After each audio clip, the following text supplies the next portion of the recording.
క్షీరసాగర మదన సమయంలో అమృత కలశ పాత్రతో ధన్వంతరి ఆవిర్భావం జరిగింది. ఆరోగ్య ప్రదాతగా, ఆయుర్వేద పితామహునిగా ధన్వంతరి ఆరాధింపబడుతూ ఉంటారు.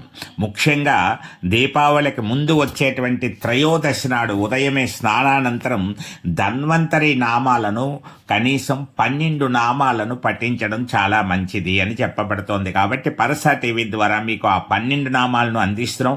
మీరు కూడా అనండి, వినండి. ఎన్నిసార్లు అంటే అంత మంచిది. ఓం ధన్వంతరయే నమః. ఓం ధన్వంతరయే అమృత కలశ హస్తాయ నమః. ఓం మృత్యుంజయాయ నమః. ఓం సుభదాయ నమః. ఓం ప్రాణజీవనాయ నమః. ఓం వైద్యరత్నాయ నమః. ఓం చంద్రసహోదరాయ నమః. ఓం దీర్ఘాయుష్కారకాయ నమః. ఓం ఔషధాయ నమః. ఓం ఆదివైద్యాయ నమః.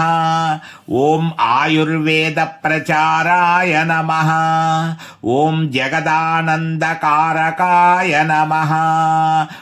ఆరోగ్యం కోసం మందులు వేసుకునే సమయంలో కూడా ఓం ధన్వంతరయే నమః అనే నామాన్ని పఠించడం చాలా మంచిది.